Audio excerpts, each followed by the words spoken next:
conceive of what I'm capable of. I'm so far beyond you. The One Piece! The One Piece is real! Look at you! Look at the Sigmas you've become!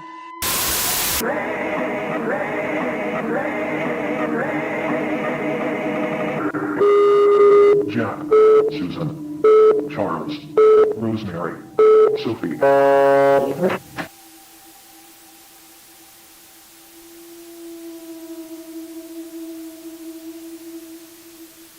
The Walten Files is an analog horror series made by Martin Walls that tells a story not too dissimilar to that of Five Nights at Freddy's, but unlike FNAF, the Walten Files can get quite a bit more gruesome, and in my opinion it's even scarier than FNAF, but allow me to clarify, this isn't a FNAF VHS series, which if you don't already know is basically a form of analog horror that uses FNAF as its basis to build a story that can often be pretty damn intense. But the Walten Files, however, is only similar to FNAF in the fact that it has a few dead children and a bunch of animatronics, although that is where the similarities mostly end, so why don't we just move on and begin talking about the Walten Files. Going in order, of course, which means I'll first be talking about the company introductory tape, which is a pretty good start if you ask me, because we first get an introduction to the showstoppers, who are the animatronics we'll be seeing throughout the entirety of the Walten Files. And there is one more animatronic, but I'll talk about him later, because now it's time for me to introduce the showstoppers. First up, we have Bon the Bunny, who is the biggest knob of all time, and someone who definitely quotes "Lo to your God" regularly. Banny the Bunny, who is literally me, just like Ryan Gosling. Boozoo the Human, not to be confused with Finn the Human. Billy the Clown, who may not even be a member of the Showstoppers, but hey, the wiki and Reddit were very conflicting. And finally, we have the best of the Showstoppers, Shar the Sheep, and she's just great, okay? And that has nothing to do with me being Welsh, I just love her. Like, I mean, she's really great, and that's why she's in the thumbnail, and if you disagree with me, well, you're just wrong, okay? Because Shar is the best character, and that's just a fact. But moving on, because as much as I would love to continue talking about Shar and just avoid the spooky stuff altogether, I can't, so let's just continue with the first part, which gets pretty decently unnerving as we see a little animation that is supposed to be for a sort of Bon's kids cartoon, and it tells a short story about Bon having all of his friends over for a sleepover.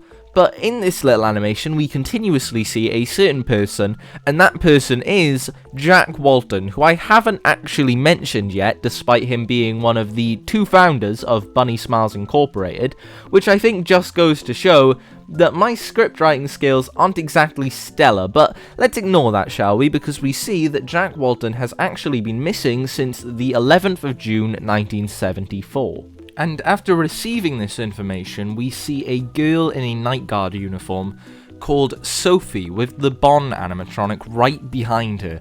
And it's in a bit of a bad state, like this thing is broken as shit, but more noticeably is a bottle of pills beside her, which will be more relevant later, but for now, we cut to a man called Brian Stells, and not Brian Smells, driving in what looks to be the middle of the forest so that he can get to the bunker where all of the old animatronics are being held. And honestly, this was very reminiscent of Local 58. But back to the bunker, because all of the animatronics there are in bad shape, so Brian, being the technician, he needs to fix them. So once he arrives, he begins doing some tests with the Bon animatronic before leaving in what I can only describe as a panic, due to being attacked by Bon, who may or may not be possessed by Jack Walten.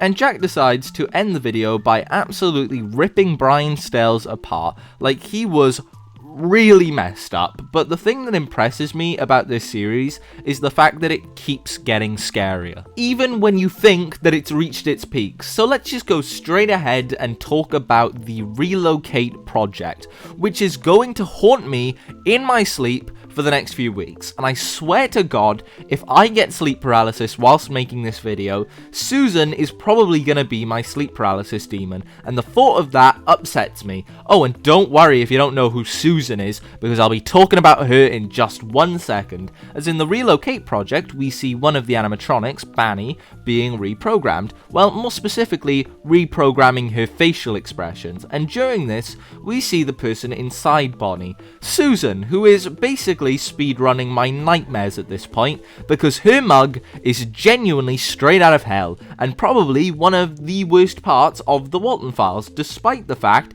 it's really just a distorted face, but it packs such a punch. Although, that's enough out of Susan, because the longer I talk about her, the more time I have to spend editing this part of the video, and I really don't want to look at her face for any longer than I have to. But hey, if for some strange reason you're a Susan fan, I will be talking about her again, sadly. But for now, we get Shah for a bit, which of course makes me very happy. I mean, look at her. She has 3D glasses on. What's not to love?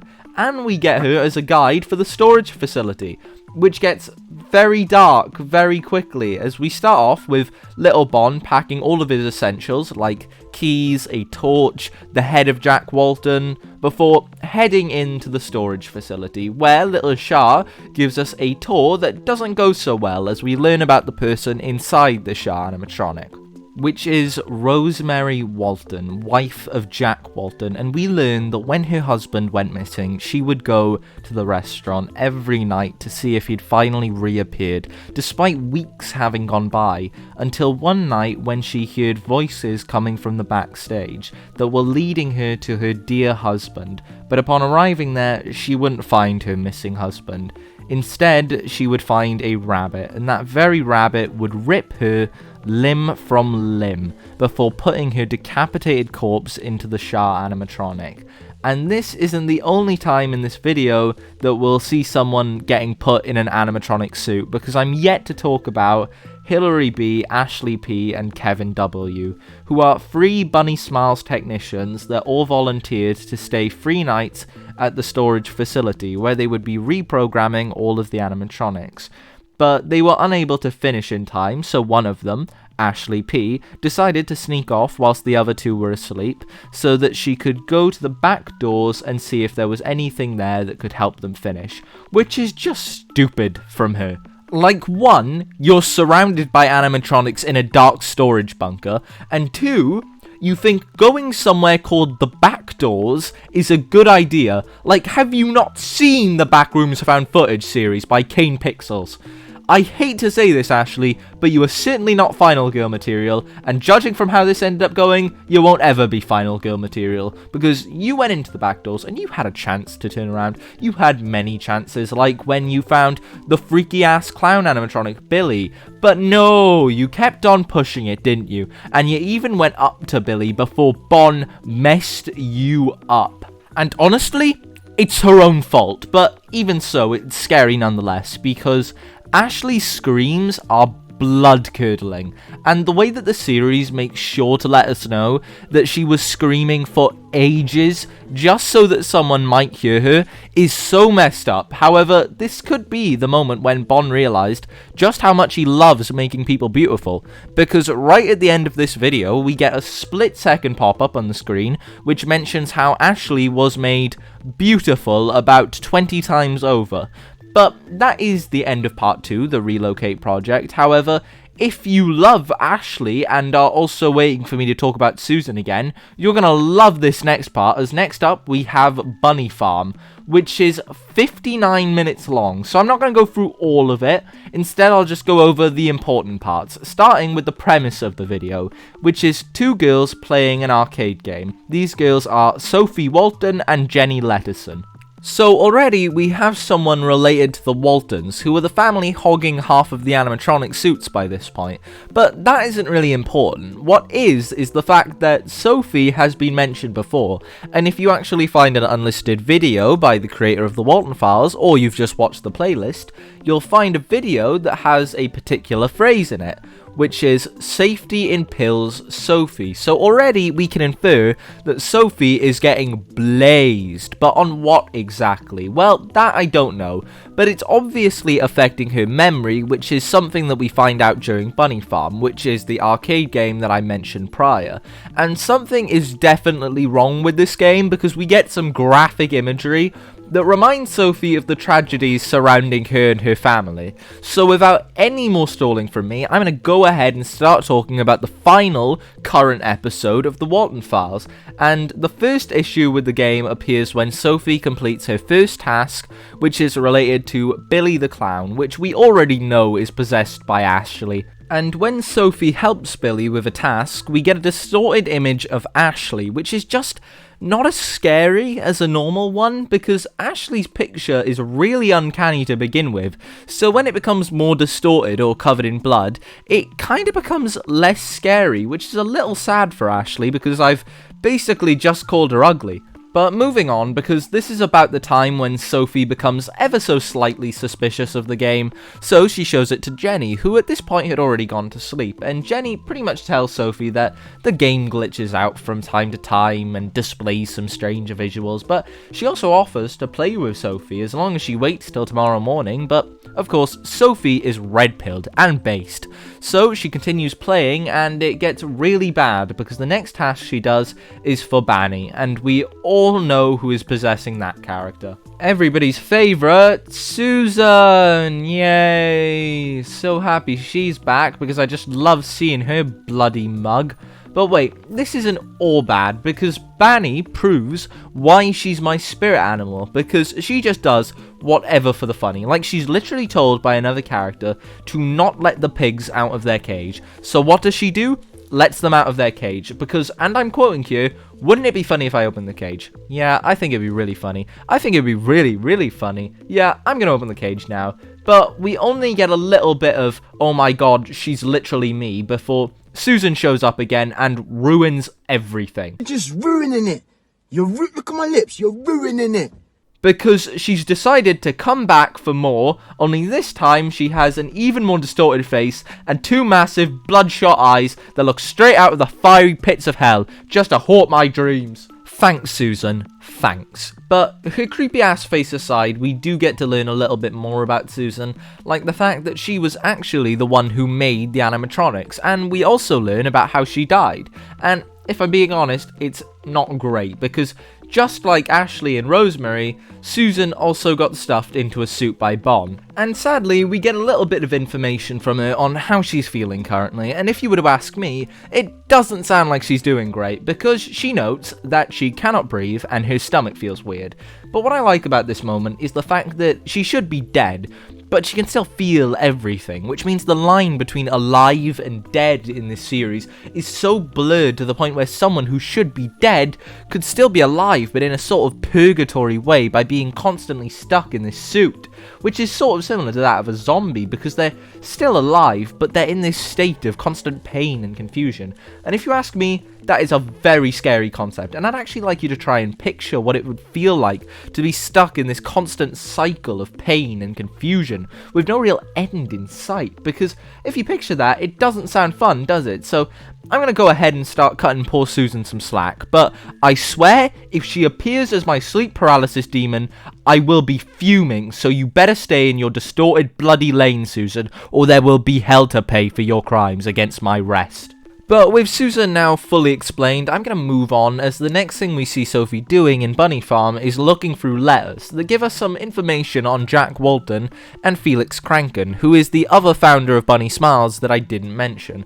And we mostly learn that Felix is a bit of an alkie, which will have dire consequences later on, but for now we just see Sophie going to complete another one of the tasks, this one being for Buzu, the magician guy, who needs help setting up games for the party, and as you can imagine, they get pretty twisted, eventually showing us the face of a man that the wiki called Charles, and if I'm being honest, this part wasn't all too scary, except for when we see Charles with a very distorted face, because that thing is the stuff of nightmares. But aside from that, it's not really scary, although this could just be me getting desensitized after seeing Susan's face for far too long. But either way, I don't have too much to say about Charles because we aren't really given any information on him as a character, so I find it very hard to actually feel anything for him because we know nothing about him really. So let's just hope that Charles can be redeemed in part 4. Because now it's time for me to move on from Charles, as Sophie's next task to complete is for Shah,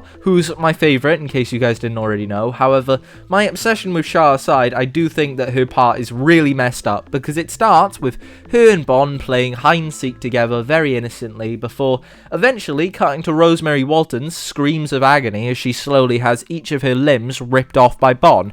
And honestly, fantastic job to the voice actor of Rosemary, because you managed to actually one-up Ashley on the who can do the best blood-curdling scream challenge. So congratulations to you, and I'm sure Sophie loved hearing your screams because I sure did. And by the way, brilliant job Martin for the sound design during the hide and seek task. To be more specific, the barn full of sheep, because something about those sheep really unsettled me in a way that I can't quite describe, and I think that it was to do with the audio, but I'm not entirely sure.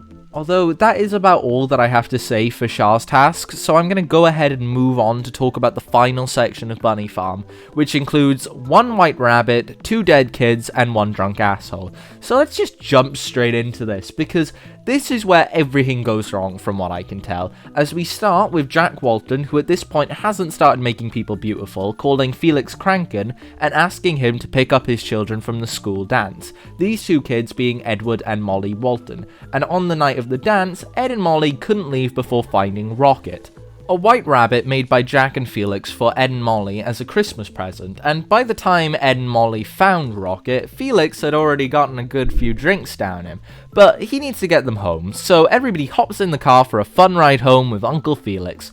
But you probably already know how this is going to go, and if you guessed that Felix was going to get into a car crash, you'd be right, because he does, and manages to kill both Ed and Molly instantly, who are now possessing the Rocket animatronic, which we see in Bunny Farm right before we learn about Ed and Molly. So basically they were just showing Sophie how they died.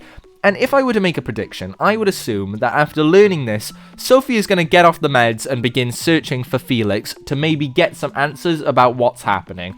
Although, what I really want to know is, why is Jack killing people? Like, bro, what was the point of doing that to poor Rosemary? I mean, I assume there's a point for him killing people, but at the moment, I just don't know why. So maybe we'll get some answers to that in part 4, because that is all there is for part 3, Bunny Farm. Although I'm not done talking about the Walten Files just yet, because up until this point, I haven't really talked about why I like the series all too much. So I want to point out my favourite things that the Walten Files does. Starting with Martin Wall's art style, which is just so unique to me, but an art style being unique doesn't necessarily make it good, and if I'm being honest, sometimes I don't like it, but in the Walten Files it really fits, because it makes everything look so utterly terrifying, even things that shouldn't be that bad, like a simple picture of Ashley, for example, who I've already called ugly in this video, so I'm not going to do that again, because I feel really mean right now. But she isn't the only example of this, as we also have Ed and Molly, who are built like Slender Man, and we also have Felix, who's just built like Slender Man on pure steroids. But that aside, I also want to bring up how Martin Walls does the creepy faces, which is something that analog horror gets a pretty bad name for,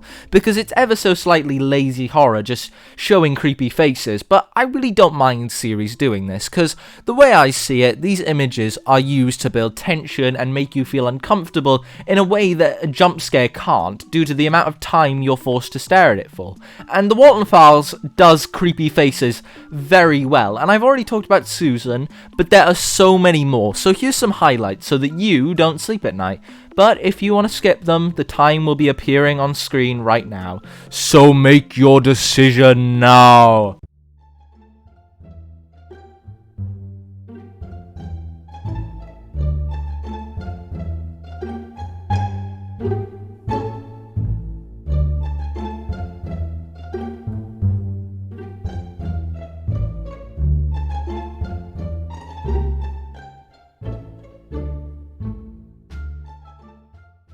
So, how are you feeling after that spooky image montage? I hope you enjoyed, because now I want to talk about the voice acting very briefly, which from what I could tell, a lot of people don't like. And yeah, there was some lines that were very strange, but a big complaint I've seen so far is that Sophie doesn't react like a normal person would after hearing and seeing some of the things she did in Bunny Farm. But I think she is supposed to be sort of out of it because she's been on hard drugs for like the last decade. So, you know, her stilted reactions aren't actually that bad in my opinion. But moving on, because I have one last thing that I want to talk about before finishing, and that is the Bunny Farm game itself, which is just so cool, and reminded me so much of Petscop for some reason, which is a whole other thing on its own, so maybe I'll make a video on it, because Pyrocynical certainly isn't, but the main point is the game is just cool, and it does feel like the kind of shit arcade game you could find in any arcade, so overall, the whole idea of Bunny Farm is just cool. But that is the end of the video, so if you enjoyed me talking about the Walten Files or just analog horror in general, you should make sure to smash that like button, leave a comment down below, and subscribe, because we are aiming for a total of 500 subs by the end of the year, and any help in that goal would be much appreciated. And if this video hits 1,000 likes, I will talk about Urban Spook. And now, you may be asking yourself, why so many likes? Well, that's because I really don't want to watch Urban Spook, as I'm scared shitless of it, and I just genuinely do not like the series, but I'll watch it if we can hit this like goal. And hey, if you need even more of an incentive, this is going to be released on my birthday, so you are legally obligated to like and subscribe, because I'm the silly birthday boy and my word is law. But with that all said and done, I'm going to go back to having my dreams haunted by Susan. So goodbye to you lovely, lovely people.